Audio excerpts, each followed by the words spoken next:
Hello everyone, in this video I'm going to be talking about the new async await keywords coming to JavaScript. This is an incredible new feature. Other languages have had it a while, like C#, and basically it's going to make dealing with promises a lot easier. Promises aren't going away. A lot of people, when they're learning about async await, they're thinking they're getting rid of promises. They're like, yes, I'm so excited. But they work. The async await keyword is just a simpler way of interacting with promises. So if you know anything about promises, you know that the way you attach success and error handlers, so code that runs when this asynchronous code finishes, and it either finishes successfully or encounters an error, we use .then. And if you want to chain things together, it looks like this, and you have a bunch of returns, and bad stuff happens if you forget return. All of this can go wrong. So how is async await going to help with this?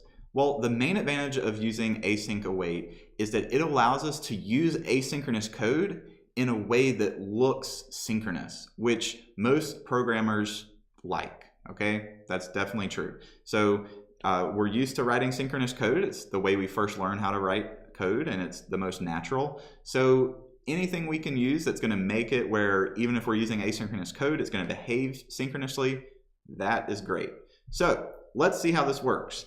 I have a function here that's returning a promise, and it basically uses some random math to either resolve or reject. So it's going to wait a certain amount of time and then either resolve with a message, or it's going to reject with an error. Okay. Do I need to make any changes to this for me to take advantage of async await? The answer is no, right? So you await a promise, and the promise, it's already there. You don't make any changes to it. What's going to change is my code here, okay? So before I created a promise, stored it in a variable, I kept chaining on these .thens. I established a chain, basically. So what I'm going to do is I'm going to comment this code just to have it as a reference, and I'm going to go through the process of rewriting this. So what I'm going to do is I'm going to say let echoed message, we'll just do EM for short. So let EM equal await slow echo 2000 hello world. Okay, so this is new, right? Await, we haven't seen that before. Await slow echo 2000, and I'm storing it in a variable. This should feel very unnatural if you're used to promises, because you know that this is returning a promise, and then you store it in a variable. You know you have to do .then, but what I'm actually going to do is I'm going to immediately console log em. Okay, so that's really strange, but this is the power of await. When we mark this as await, or when we use await, we're going to await the value here. This code is essentially going to be suspended, okay? So this code is going to be suspended while we await this promise to either resolve or reject. So I'm going to continue transforming this code, and then we'll talk about a little gotcha. So it's a mistake that I've made intentionally to show you this little gotcha.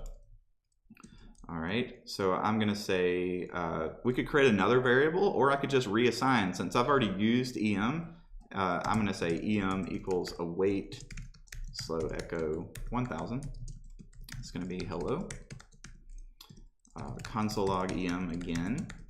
And then I'm going to say EM equals await slow echo 3000. And this one's going to say goodbye. And finally, console log EM. Okay, so if this promise always resolved, then our code could be as simple as this. But this promise, I can see 50-50 chance it's going to reject. So how do we handle rejection here? We're going to have a try block, and I'm going to move this code into the try. Okay, and then we're going to have a catch block. And I'm going to console log call error, and then console log the error. Okay. What is this? This is a try catch block. So this is a language feature of JavaScript. It's been there for a while. it's not specific to async await or promises or anything. It's any code you put in the try block. If an error is encountered, your execution will immediately jump to the catch block. So this is very similar to the promise chain. When you have a catch at the end, how it jumps down there and skips everything in between. Same thing here. If this promise throws an error, if await throws an error because this promise rejected, then it's going to be caught down here, and we don't continue through the rest of the code. In real life, promises have a high chance of returning an error. Maybe the internet's unavailable, maybe the server is unavailable. So you always want to make sure you catch your errors when you're using promises. Okay, so I want to go ahead and show you the mistake here. So I'm going to save this and go refresh the page, and immediately, uncaught syntax error. Await is only valid in an async function. So it's saying I can't use await here. You can only use await if you're inside a function that's been marked as async. So how do I do that? Well, what function am I inside of? I'm actually inside of this click handler right here, this event handler. So to mark it as async, you just use the async keyword in front of it. And that's all you have to do. Okay, so let's see if this behaves the same way as we would expect. So when we usually work with asynchronous code, anything we're waiting on, like the promise, it would happen after, say, something like a console log with YOLO. So we would expect YOLO to happen first, you know, because of this way we've been trained to think about asynchronous code in JavaScript. So I'm going to refresh the page. I don't see YOLO. I see hello world, called error, and then at the very end I see YOLO. So why is that happening? This is different than when we're using promise chains and, you know, outside of a .then and .catch, we randomly have a console log. Usually this would be the first thing we would see in the console. So what's going on here? It's because of the way await works in tandem with async. The reason you're required to use await inside of an async function is because the browser, because JavaScript needs to know which code to suspend execution of, right? Which code is it going to wait on? So to do that, we had to mark this as async. So that's this entire function down here, including the console log. So all of that code was suspended or deferred until that promise's value could be awaited. So if I did want my YOLO message to happen first, then all I would do is just put it up here. I could put it in the try block, but there's no possibility for error here, so it doesn't need to be. It can just be right here. So now I'm going to go back here and click the button. Here's my YOLO message. And then again, I'm pretty unlucky. Let's see. It's highly unlikely all three of them are going to succeed because it's a 50-50 chance. Yeah. So, I mean, I could try this and it just wouldn't happen. So we're going to move on. All right.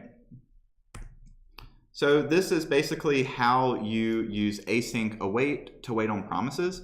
I hope you'll agree that it's a lot simpler. Like it's a much better syntax for using promises. You don't have to worry about .then, .catch, and all of that. So I hope you enjoyed this primer to using async await in newer versions of JavaScript. Eventually it's going to be supported, but for now you're going to have to use something like Babel or TypeScript that's going to allow you to take advantage of async await today and work across the board in all browsers that are in use. If you like what you saw, check out our other videos. Please subscribe to our channel so that you'll get notifications. You'll be the first to know about new videos as they are released.